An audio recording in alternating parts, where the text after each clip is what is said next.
1, 2, 3, go! Hi, welcome to a new episode of Project Kamp. In this video you will see us harvesting some potatoes with our very direct neighbors, because this is our land and this is Antonio's and Fernanda's land. They asked us for some help. Afterwards we will also harvest our veggie box and we will explain you a bit more why we do that. And this year we have been visited by a lot of wild animals, and at the end you will see a very cute visit we had from some friends. I hope you enjoy it. So what is the plan for now, guys? We are going to harvest some potatoes to help out Fernanda and Antonio, our closest neighbors. Vamos? Vamos!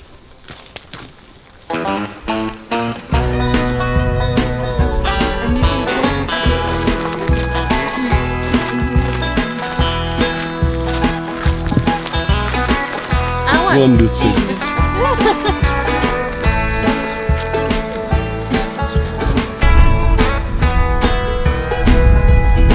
Olha, botada.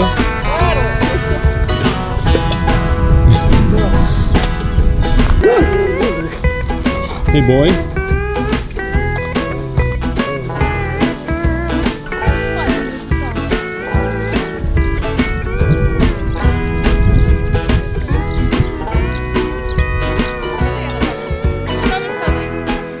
Okay, so harvesting potatoes on Fernanda and Antonio's field goes like this.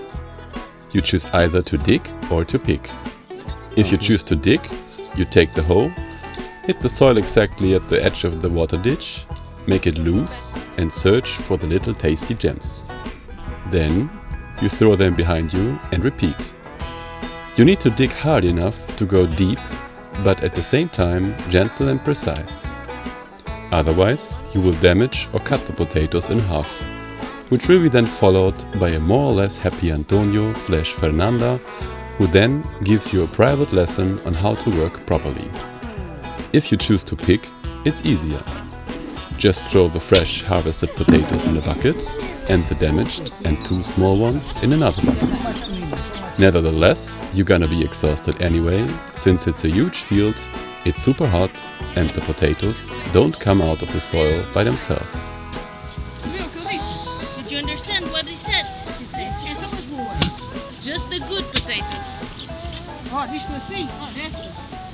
Porque não fazem só, ficam para trás.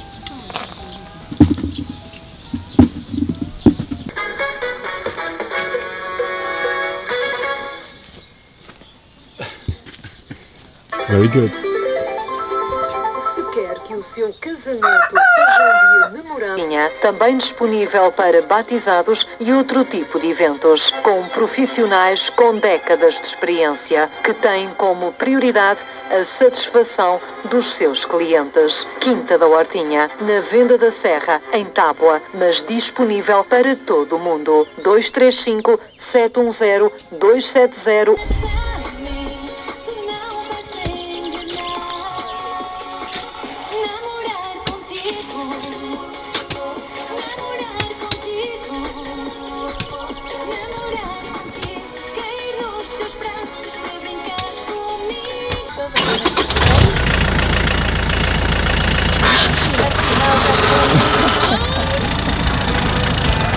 Holy moly!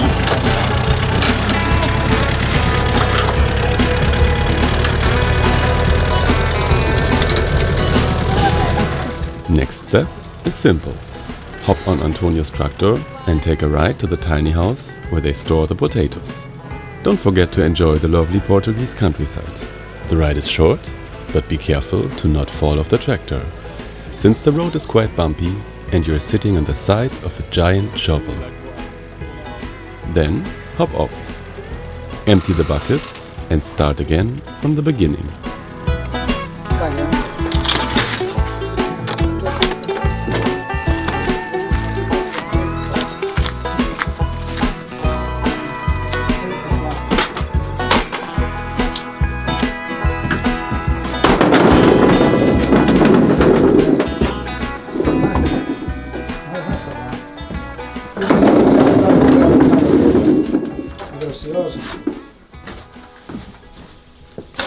Jest cayendo.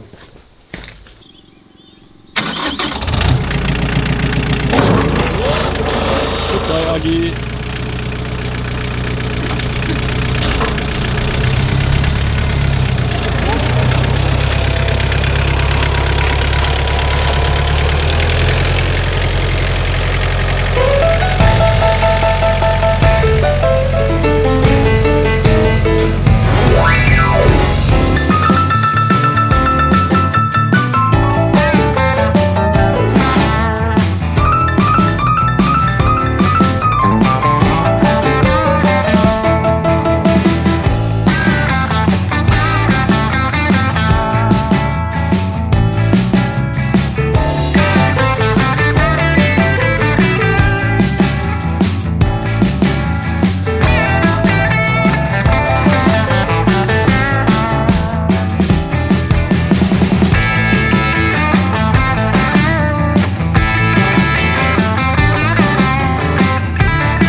Batatas. If you made it to this point, congratulations! You have passed the neighborly potato test. You can see yourself now as a true Portuguese neighbor. And you will be rewarded soon with a typical Portuguese bucha, a delicious snack, which is in our case crispy sardines, local cheese, bread, fried and sweet flour balls, and 3 bottles of tasty homemade wine. Saúde! Fui eu a perguntar depois mais baixinho. Ainda não tiramos uma sardinha pela janela. Bucha.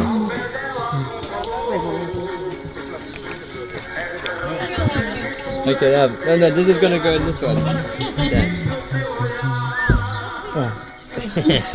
Até só bebe aquilo. Isso é para fazer filme também. Fernando is asking if you're making a video, a film. See? Isso é que vai ser.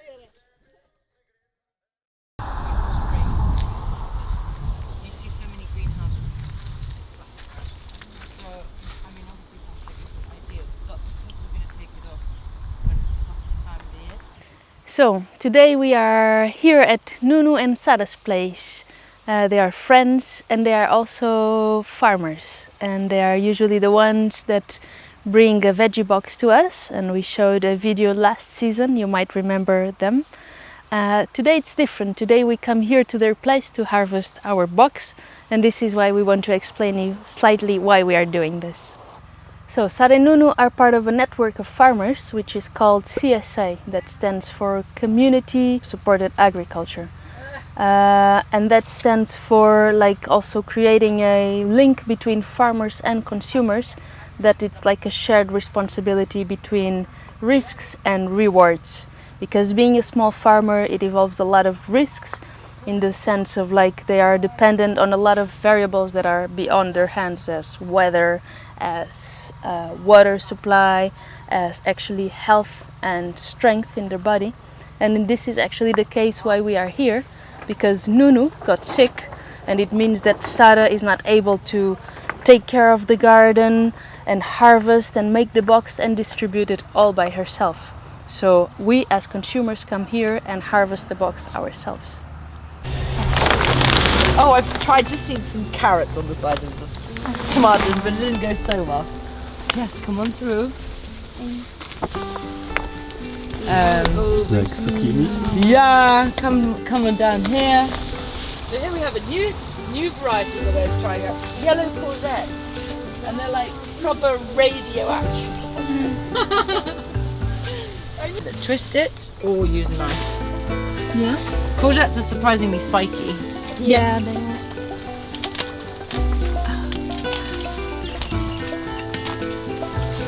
take a yellow one back as well. Oh my god, these are big. Just so Whoa, look at this guy. These are really nice. My Woohoo. mother has the yellow ones. Do you want to get that one? Beautiful. And also I think it kind of protects them from birds, predators, that they can't see it so much. So I think I harvested this line. Okay, what's gonna happen now? So now part of the mission is to harvest some of the delicious, super big strawberries. Look at this guy over here. That's really perfect.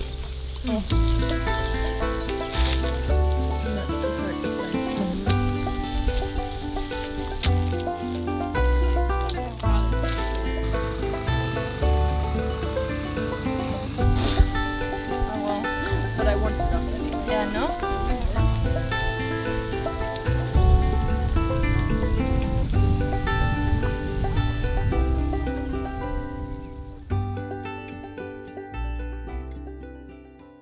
So maybe it would be easy for you guys to understand what actually CSA means if Sara just answers a few questions.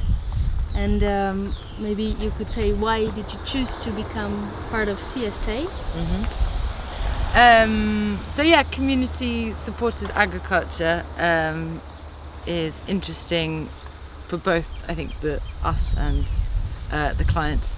From our point of view, from any farmer who's doing CSA, it's interesting because you have a certain security. You know, it's a subscription base, so it's easier to plan your farm. You have that sort of base income that you can sort of rely on in at least near to long term.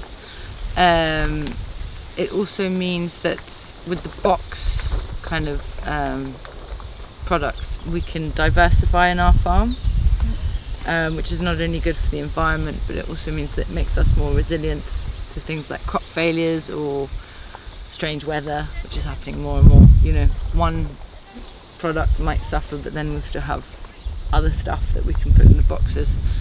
And I think then for the community, so the people who buy the boxes, it's interesting because, well, it's closer, so your food arrives to you a lot fresher. And actually the quality of the food is often better, not just because of the farming techniques, but nowadays products can be harvested before they're ready so that they travel better, and that sort of has a negative effect on the nutrients and the vitamins that you find in your food. So hopefully it's healthier for you too, and it reduces food mass.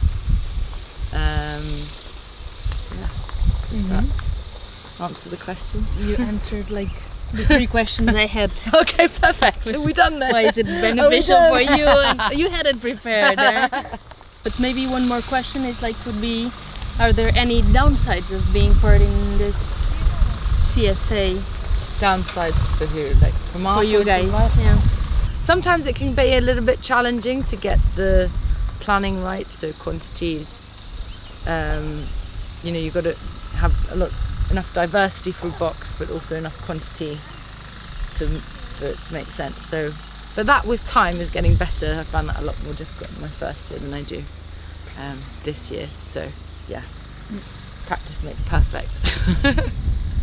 Cool, Sarah. Thank you. That's it for the interview, and I think we can continue with the harvest. But then, I don't know what happened, but then I ate this cabbage and lemon and dill salad. Oh, it was so good. Sarah, what a harvest! Thank you. It was Well, so if you're happy, I'm happy.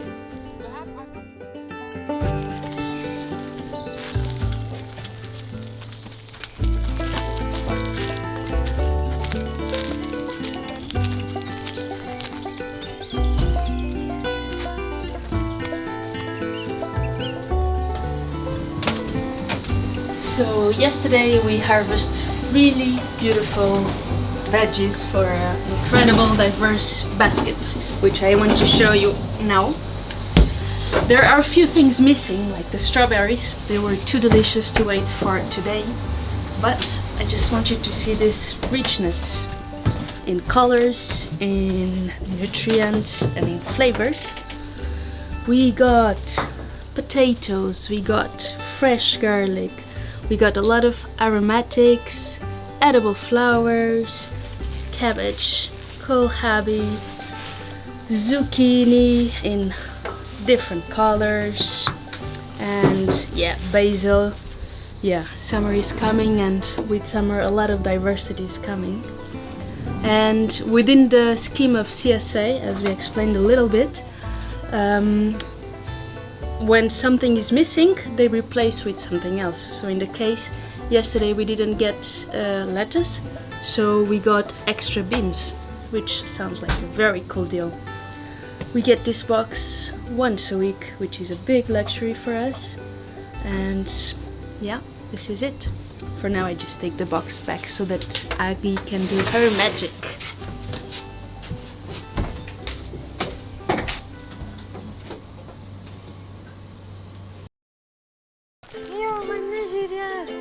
They fell into the water. Really? Yeah.